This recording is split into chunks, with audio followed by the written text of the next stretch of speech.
Okay. Testing audio, fine. Where are we? Good morning, TikTok. Just going live on the other channels. I think we are there. Awesome. Good morning, everybody. It is Thursday, the 16th of September. This is AI with Kyle. I'm going to be walking through the daily news and updates from the world of artificial intelligence. It's been a quiet few days. Actually, the whole of last week was relatively quiet in terms of AI news. Now I think we know why. We have a bunch coming down the pipeline today. We have a new model from ChatGPT called GPT-5 Codex. We have a potential, I'm really excited about this, a potential new Claude model may be dropping today or tomorrow as well. Yep, it should be activating quite shortly. And we have news that Google has just crossed 3 trillion in market capitalization, making it one of only 4 companies, I believe, in history to have done this. So we'll have a look at that as well. So a lot is suddenly going on. Let's cover the ChatGPT news first. Then we'll have a look at Claude, and then we'll have a look at Google. It's a very, very busy day, which it's always feast and famine in the world of artificial intelligence. So let's hop on over to GPT-5 Codex first of all. So GPT-5 Codex dropped yesterday. It is a specific version of GPT-5, which is built for agentic coding. Now, agentic coding is an artificial intelligence that is very good at planning out and strategizing how it can do a task. So generally when we're using AI for coding, or we're using it for anything in daily life, we generally tell it what to do and it will happily go off and do that, even if that's not necessarily the best way to do it. And when it comes to coding in particular, this can be a problem if you are doing something like vibe coding and frankly you don't know what you're doing. An agentic coding AI is going to be much better at planning and strategizing, breaking down a task and then going off and completing that task in a much more structured manner. So it is exciting if this works. So Codex has been available previously, but they are now rolling it out more generally and bringing it into other areas. So GPT-5 Codex is here, a version of GPT-5 better at agentic coding. It is faster, smarter, and has new capabilities. Obviously, they always say this about all their new models, so we need to try it. Let us know what you think. There we go, fair enough. The team has been absolutely cooking, very fun to watch. I do love that Kidsey here is, Kidsey, he talks about vibe coding. Talks about coding, and he's about to hop onto stage to give a talk about vibe coding tomorrow morning, and this landed just before. So quick rewrite time by the looks of it. So let's have a look at what we have. We're releasing GPT-5 Codex, a version of GPT-5 further optimized for agentic coding in Codex. It is now available in the Codex CLI, CLI, the IDE extension, web, mobile, and for code reviews in GitHub. So they're now much more broadly bringing it. So it looks like they've used their previous launches inside Codex CLI. I'm never sure how you actually say it. CLI? I never say it out loud.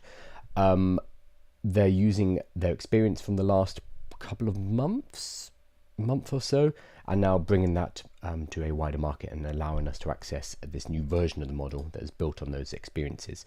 So let's have a look at the actual blog article and see what they're saying about it. So Codex just got faster, more reliable, and better at real-time collaboration and tackling tasks independently anywhere you develop. So whether it's via the terminal, IDE, web, or even your phone. So that's the exciting part. It's about the wider rollout because we have a dedicated agentic coding model. So today we're releasing GPT-5 Codex, a version of GPT-5. So not necessarily a new model, but a version of GPT-5 further optimized for agentic coding in Codex. There's a lot of cuz there. GPT-5 Codex was trained with a focus on real-world software engineering work. It's equally proficient at quick interactive sessions and at independently powering through long complex tasks. Interesting, okay? Now this is connected to a video I just saw by Nate B. Jones, who you should be following.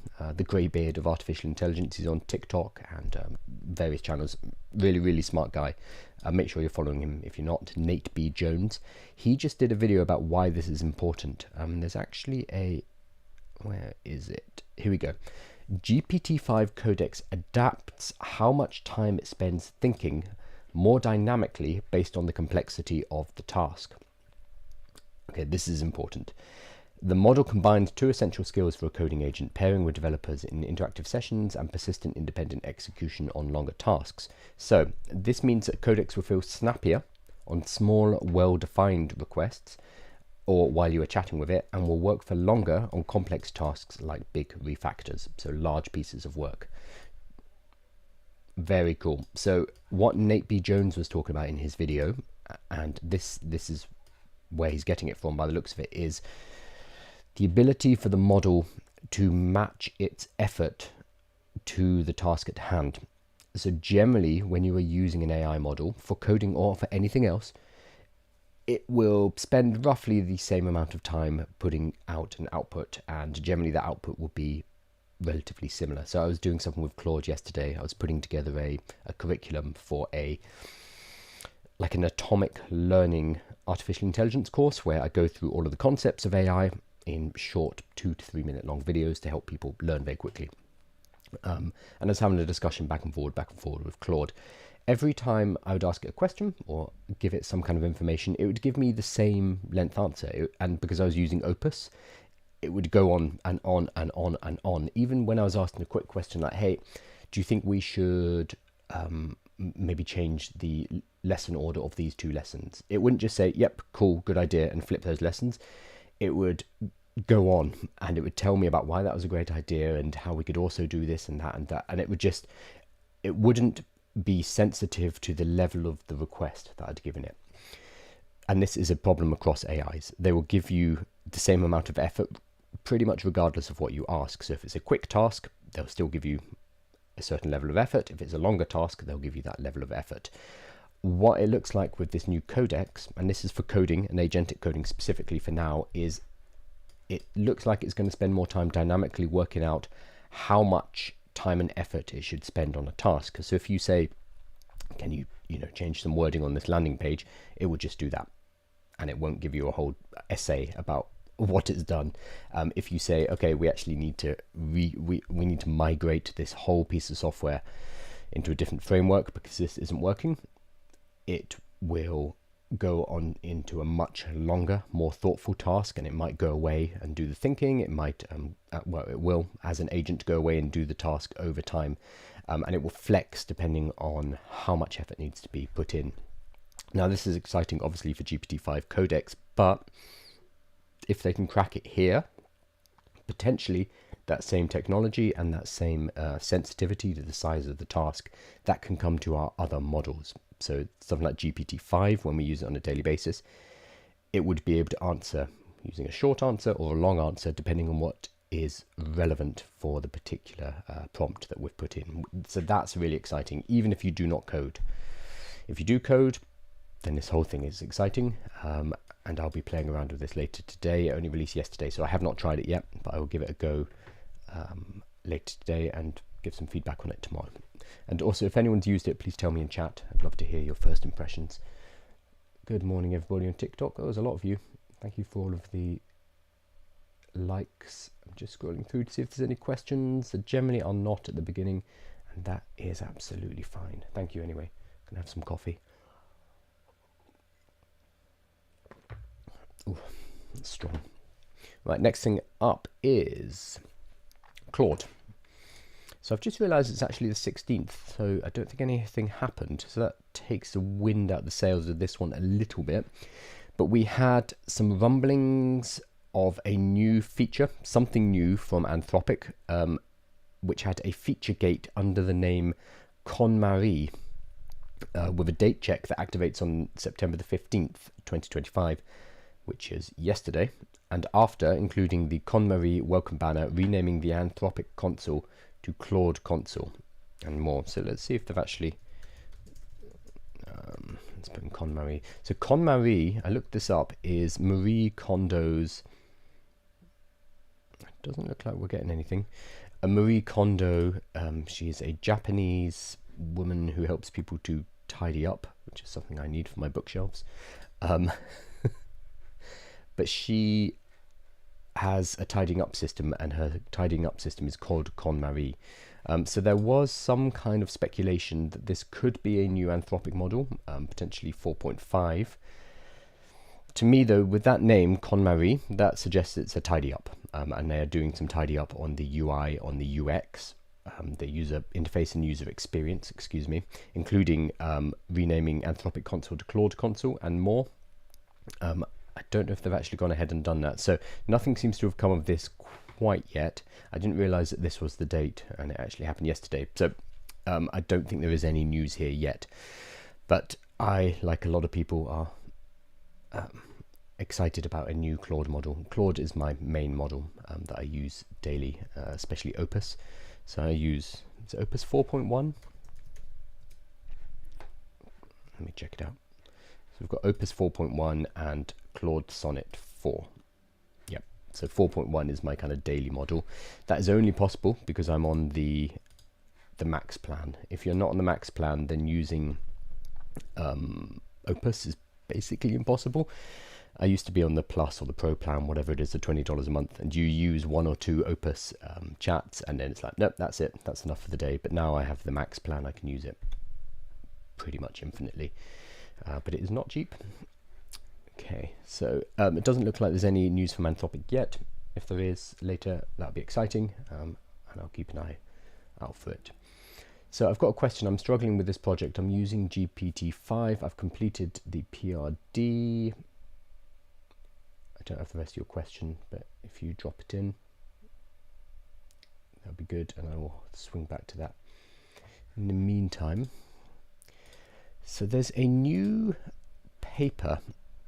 This isn't really news, but I think it's very cool. It's a new paper from ChatGPT called, it's a very exciting title, How People Use ChatGPT. It came out yesterday, and it's by a bunch of people at OpenAI, Duke University, and Harvard University.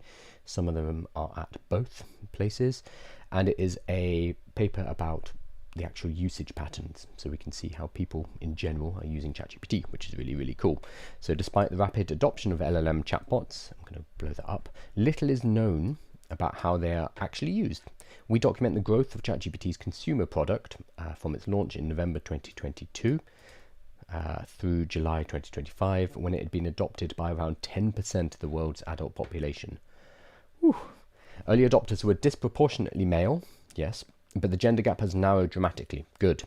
And we find higher growth rates in lower income countries. Makes sense because higher income countries picked it up first, and then it's been spreading from there. Using a privacy preserving automated pipeline, we classify usage patterns within a representative sample of GPT conversations. We find steady growth in work related messages, but even faster growth in non-work related messages, which have grown from 53% to more than 70% of all usage. Wow. Okay, so 70% of ChatGPT usage is now personal, not professional. That's really interesting. That's a bit worrying for Google too, because Google is how we used to find information and how we used to navigate the internet. That 70% of usage of ChatGPT and the growth to 10% of the world's population means concerning things for ChatGPT. Sorry, for Google. I'm actually going to talk about Google in a minute though, so I'll leave that for now. Work usage is more common for educated users and highly paid professional occupations. Makes sense, I guess. We classify messages by conversation topic and find that practical guidance, seeking information, and writing are the most common topics that collectively account for nearly 80% of conversation. Writing dominates work-related tasks, fair enough, highlighting chatbots' unique ability to generate digital outputs compared to compared to traditional search engines. I mean, they are large language models, so their ability to write is, well, it's kind of what they're made for. Initially at least. Computer programming and self-expression both represent relatively small shares of use. Overall, we find that ChatGPT provides economic value through decision support, awesome, which is especially important in knowledge-intensive jobs. So go ahead and you can read the paper yourself. It is How People Use ChatGPT. It's 63 pages. I'm not going to run it through it all now. What I have done though, because I'm efficient, lazy, both, is run it through ChatGPT to ask, hey, what are the big headline numbers, what are the big findings of this paper? So a couple of things here. Scale of adoption. By July 2025, GPT had 700 million weekly active users, which is about 7% of the world's population. So that 700 million number we've always kind of used as a rule of thumb. And that looks like it's been confirmed by this study. And users are sending 2.6 billion daily messages. So around 30,000 messages per second. So this would be really useful for people who are trying to work out the climate impact of ChatGPT and other AIs, because now they have a solid figure, which is really useful for that kind of work. So work versus non-work. So back early on in mid-2024, which seems like an age ago, it was 53% non-work, 47% work, so roughly equal. By mid-2025, so a couple of months ago, it was 73% non-work and 27% work. So it switched from 50-50, half-half, to 75%, 25%, basically.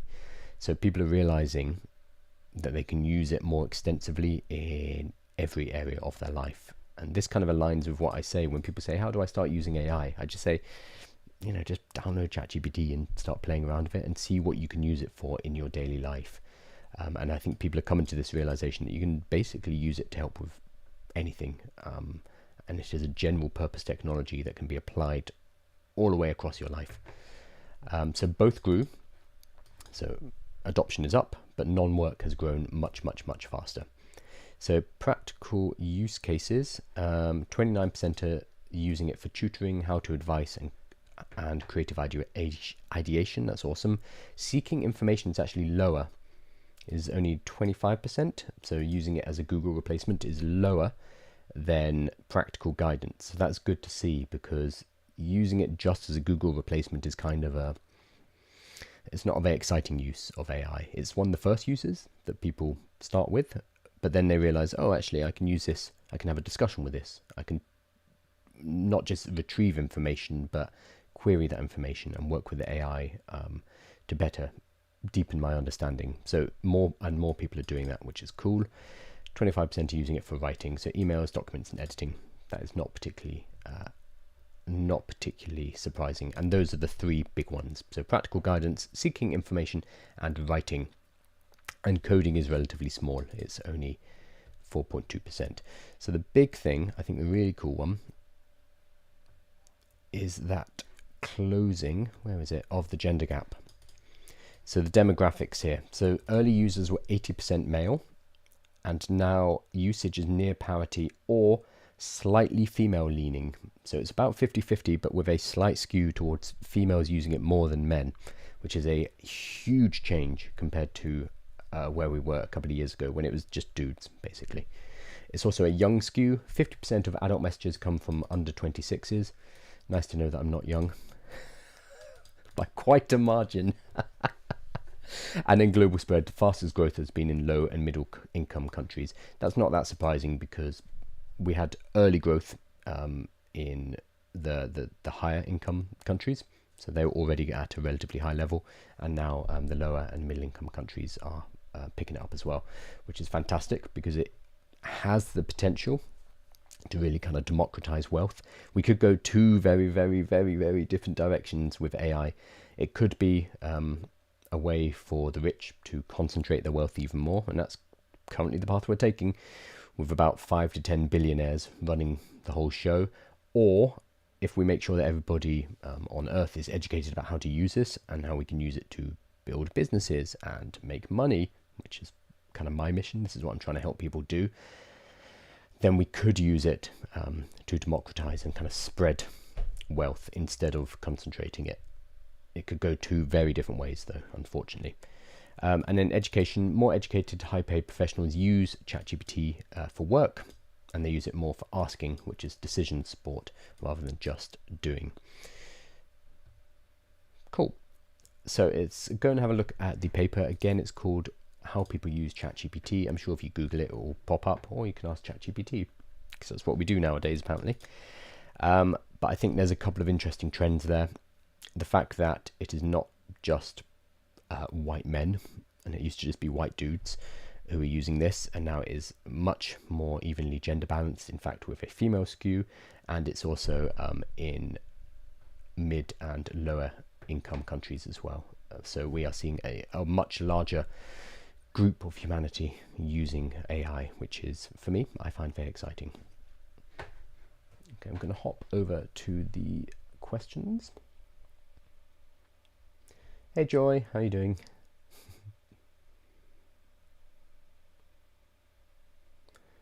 I don't see the other half of your question, Shakes, but if you send it in, I'm happy to answer.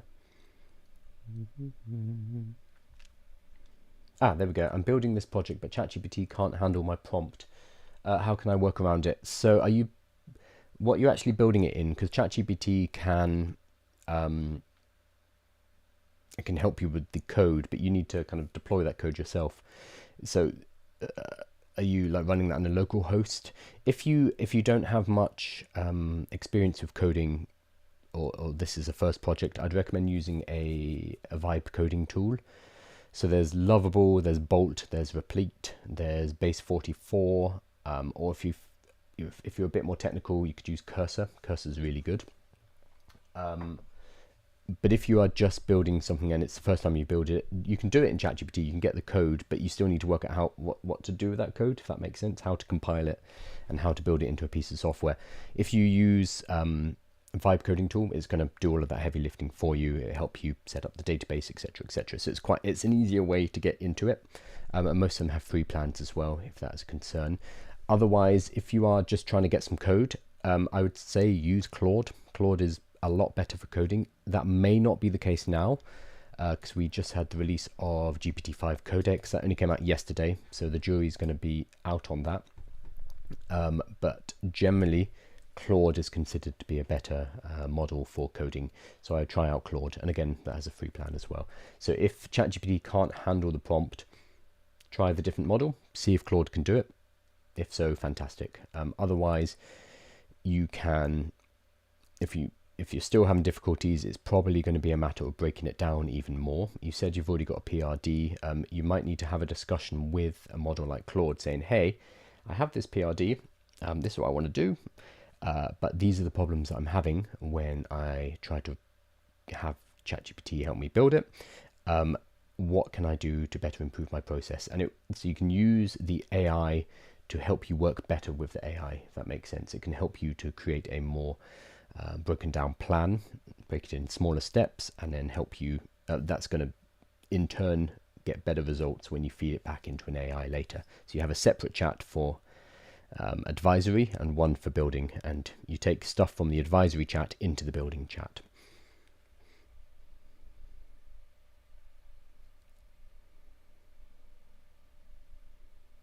Okay.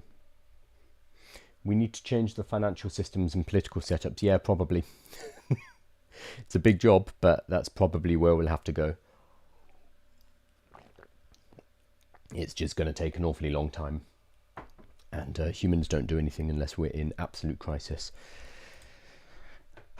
Let's switch over to another cool thing from ChatGPT. A smaller thing than the new Codex model release, but they have updated their personalization page. So personality configuration, custom instructions, and memory are now all in one place, going live over the next couple of days. So it's live for me already. Let's have a look. So if you click your little profile photo in the bottom left, you can then go into personalizations, and you can enable customizations. You can have different ChatGPT personalities. So they've had this ever since the launch of GPT-5. No, sorry. They've had this ever since the 4.0 backlash. So GPT-5 came out. People hated it. They said, some people hated it. They said, give us 4.0 back. We love 4.0. And one of the things OpenAI did very quickly was add in personalities. So those are still available. So we have default, cynic, robot, listener, and nerd. We also have custom instructions. Now, interestingly, this custom instructions used to be a much longer text box, and now it's a single line. You can still make it longer, but that almost encourages you to give less custom instructions. I don't know if that's on purpose or just a UI excuse me, or just a UI decision. And then about you, nickname, occupation, more about you, memory, etc. They've just pulled everything into one place, but it's a slightly nicer user interface. So if you are now looking for personalization options, if you're looking for how to manage your memory, etc., it's all going to be in one place in this personalization area. With this icon, I can't quite tell what the icon's meant to be. Is that a face? No idea. So it doesn't work as an icon.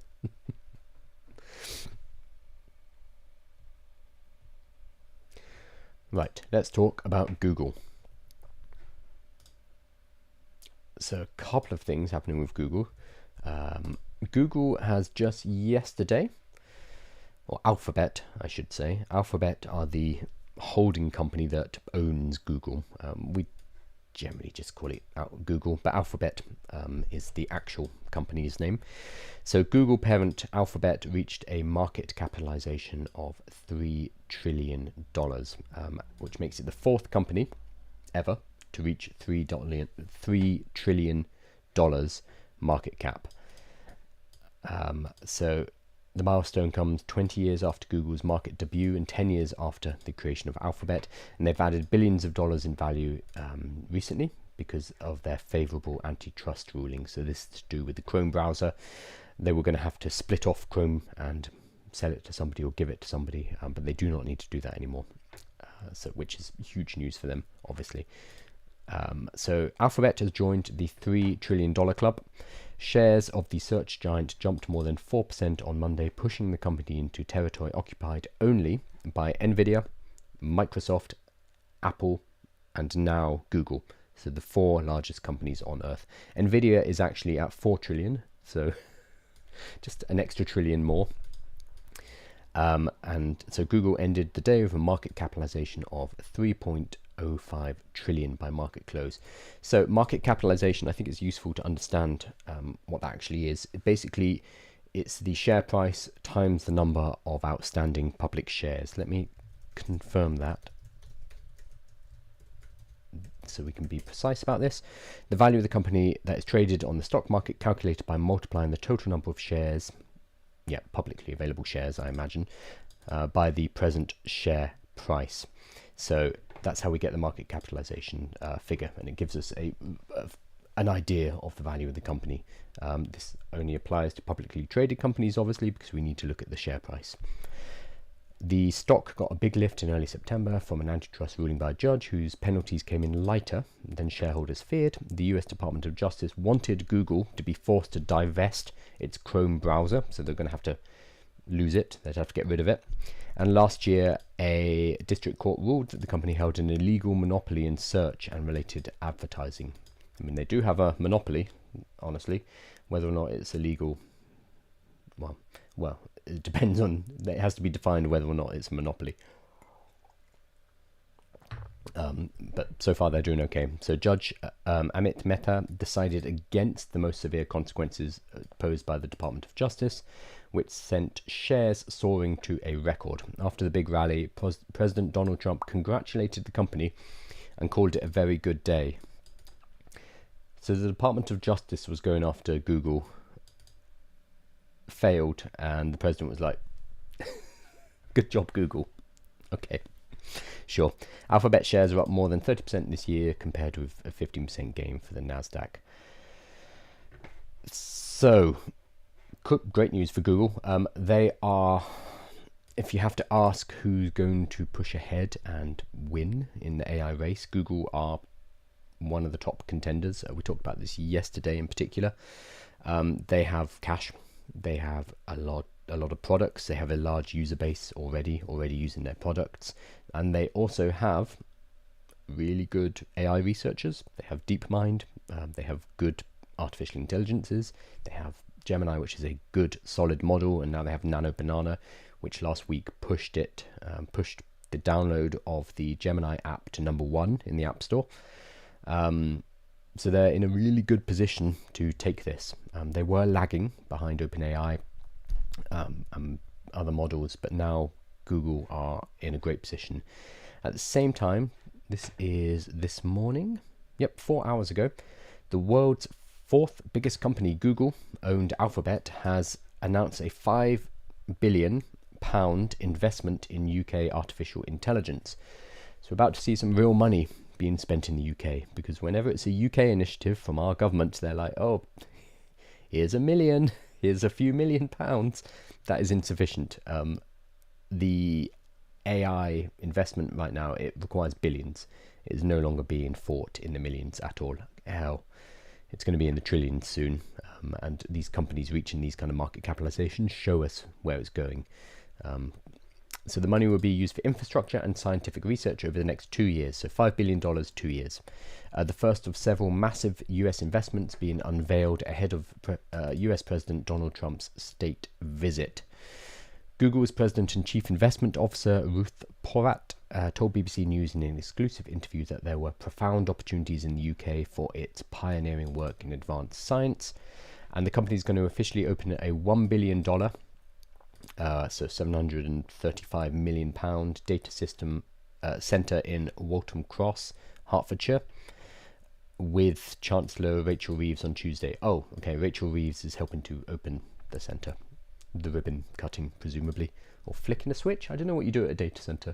Do you cut a ribbon? Do you turn it on? I hope there's a big lever. That'd be a lot more exciting. The investment will expand this site and also include, here we go, funding for London-based DeepMind, run by British Nobel Prize winner Sir Demis Hassabis, who we were talking about yesterday, which deploys AI to revolutionize advanced scientific research. Cool. So the UK and DeepMind in particular were fundamental for some of the recent pushes in artificial intelligence. 10 years ago, 10, 15 years ago, were laying the foundation for all of this, but the UK has been, apart from DeepMind, relatively irrelevant during this latest generative AI craze.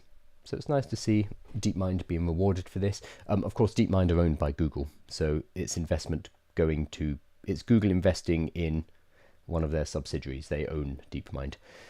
So this isn't pure, this is not altruistic.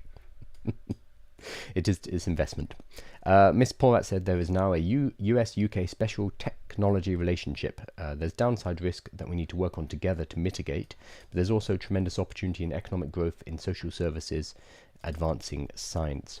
It's interesting that she mentions the downside risk. Okay. She pointed to the government's AI Opportunities Action Plan as helping that investment, but said there's still work to be done to land that, and that capturing the upside of the AI boom was not a foregone conclusion.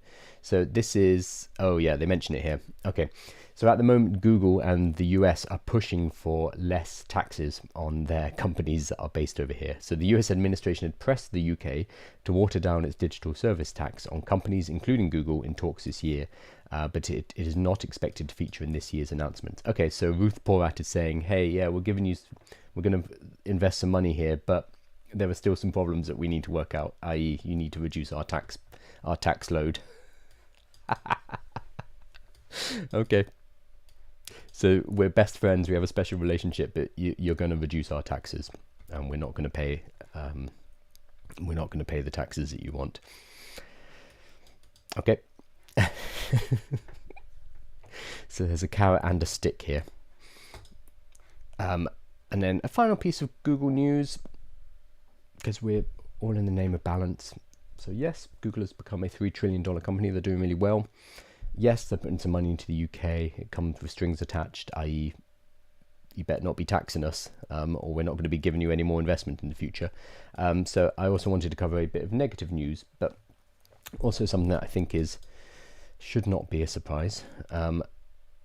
So hundreds of Google AI workers have just been fired, or they were fired in August actually, were fired amidst a fight over working conditions. So 200 contractors who work on improving Google's AI products, including Gemini and AI overviews, have been laid off.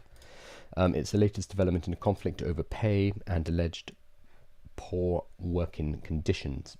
So more than 200 contractors who worked on evaluating and improving Google's AI products have been laid off without warning in at least 2 rounds of layoffs last month. The move comes amidst an ongoing fight over pay and working conditions, according to workers who spoke to Wired. So these are not unionized workers, and they were pushing for increases in pay and working conditions, and Google's just said no and fired them, 200 of them. So what's interesting about this is the particular work that it was. So they were hiring experts. They were hiring PhD level experts to help improve the results from AI overviews and improve the results from Gemini. So they've outsourced its AI rating work, which includes evaluating, editing, and rewriting Gemini chatbot responses to make it sound more human and intelligent, to thousands of contractors employed by Hitachi-owned Global Logic and other outsourcing companies. So this is very normal. AI companies have a stage in their training called RLHF, Reinforcement Learning from Human Feedback, where you basically, before releasing, you have humans, experts in certain areas, ask questions, and they're given kind of transcripts, and they have to edit them for accuracy and tone, and basically helping to align the model using human feedback to certain specific areas. So they'll get accountants, they'll get biomedicine experts, they'll get geneticists, like high-level experts who can actually check the work of the models, and then that's fed back into as kind of one of the final layers of training to fine-tune and make sure that it's ready for launch. So this has been going on for years. It was OpenAI who really pushed this, actually, reinforcement learning from human feedback, and a group of 200 of them just got fired, basically. So these workers, who are often hired because of their specialist knowledge, had to have either a master's or a PhD to join the Super Rater program, and typically includes writers, teachers, and people from creative fields. So high-level workers.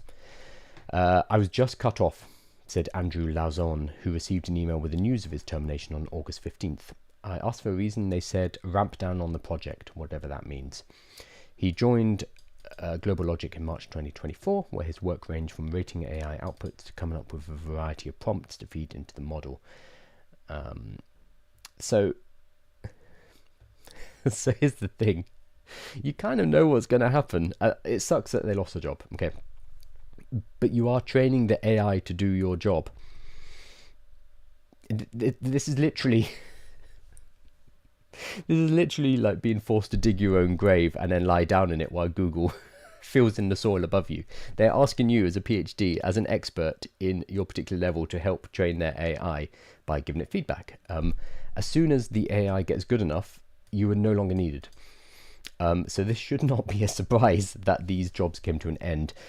They were probably going to be wound down anyway, because I imagine these ones were for training specifically Gemini 2.5, which we got relatively recently, or maybe for Gemini 3, which we should be getting soon. There are rumblings of it in the next month or so. So when you go through a training cycle of creating a new model, the reinforcement learning from human feedback is one of the last things that happens. And then once you have released the model, you don't necessarily need those workers. So you will need different people, or you'll rehire them when you do the next cycle of training. But it's always going to be a job that is for a particular launch, and once it's launched, you are no longer needed. So that's kind of the cycle of the work. But you are on a wider scale training these models in your expertise, and that's why they're tapping into you as a PhD, as a master level student, to be able to train the AI to do your job and to have the same level of knowledge as you. So it's not that surprising. Still sucks for these people, and it looks like they've been laid off in an unpleasant manner, just no notice. They were also pushing back and trying to get more pay and better working conditions, so there may be a fight for them to say they've been unfairly dismissed. That's a legal issue, and I'm sure that will go through the courts. But overall, they should not be that surprised that there are no jobs, that this is not a permanent full-time job for them, because one, the training cycles mean it's going to be rotational. You'll be needed for a certain amount of time, then you're not needed again. And two, as we go through more and more of these cycles, the AIs are going to have more and more knowledge, and we won't necessarily even need human beings to check the work. As we move forward, we can start to use AIs to check the work. So sad, but not overly surprising. So yeah, that was a couple of bits of Google news. Fourth ever company to hit $3 trillion. Congratulations. An investment of $1 billion billion, yep, $1 billion in the UK into DeepMind. Oh no, sorry, not $5 billion into the UK, $1 billion into a data center and various other infrastructure projects, and also into DeepMind, which is owned by Google, and a story about Google AI workers who are being fired, and seem surprised about that, but might have an unfair dismissal case because of the fact that they were actively asking for better pay and working conditions. So Google is busy. As I said, this has been a busy day. New GPT-5 version, so GPT-5 Codex is released. We have new personalization settings within ChatGPT. We have a new research paper, how people use ChatGPT.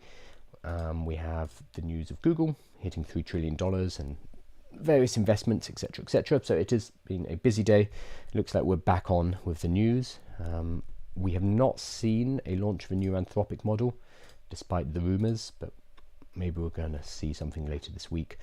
What I really want to see is the new Gemini, actually. Gemini 3 would be really cool. And this would be a great time for them to be pushing, if it's anywhere near,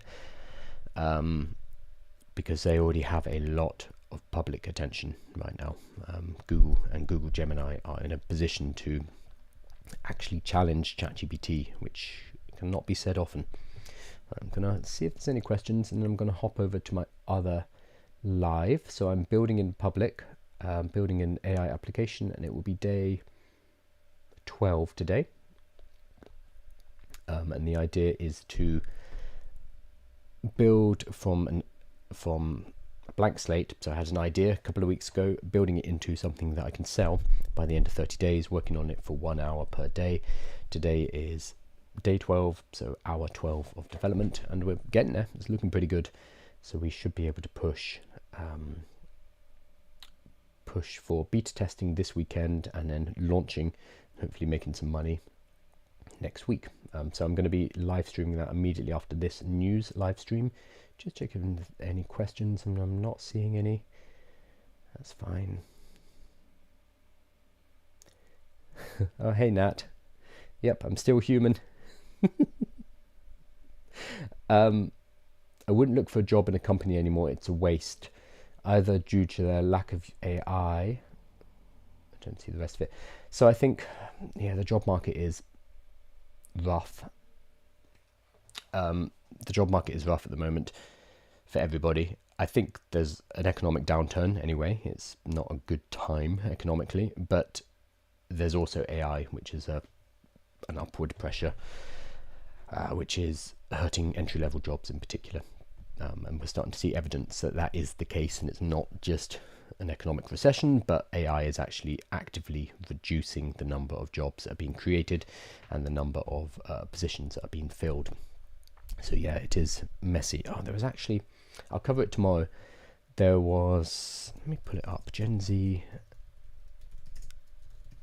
I might not be able to find it. I'll find it, but there's an article from a bunch of teachers, and they're talking about the attitudes of their students and how the students kind of know that there won't be jobs when they leave school, and they are fairly resigned to that, and they were using humor. I'll pull up the article and do it tomorrow. They're using humor to kind of deflect that, but underlying that is the fact that they realize that, uh-oh, this is going to be rough. They're about to enter a job market that's in a couple of years' time going to be, well, an absolute mess. I will cover that tomorrow as a fun new topic. So I'm going to hop over to my other live where I'm building in public. Yes, Nat, I am really working on a project. I am a human. I am not actually an AI hallucinating that I'm working on a project. In fact, you can go and have a look at the project. I will continue to try to prove I'm human. You can find all of the videos of the daily news update and the Build in Public live streams over on YouTube. There is a YouTube playlist now, so I just saw somebody asking about it. If there's a YouTube playlist for the Build in Public, that should be on the YouTube channel. If you go to YouTube search I am Kyle Balmer on YouTube, and you'll find my profile, and then you can find the playlist, and you should be able to find the whole Build in Public playlist there. All of the videos from my daily lives go onto the YouTube as well as cut up edited version, so it's a bit tidier, easier for you to find the information you're looking for. And there's a daily newsletter which comes out every day at 8 a.m, which has a written summary of what's been covered. It's just, again, an easier way to access the information and keep up to date with what's happening in the world of artificial intelligence. So make sure you are subscribed to that. That's free. Everything is free. It's just my way of trying to keep us all up to date because there is a lot going on. So do check that out. Link in the bio to get the newsletter, and on YouTube just search my username, I am Kyle Barmer, and you'll be able to find me. All of these live streams that I'm doing as well, if you're watching me on TikTok right now, they're all on YouTube, and it's a much better way to see it because you can see my screen and you can see it's in 4K, etc, etc. So I highly recommend checking it out. Right, I'm going to grab some water and switch over to the other stream, and I will see you there shortly. Thank you guys. Close this one down.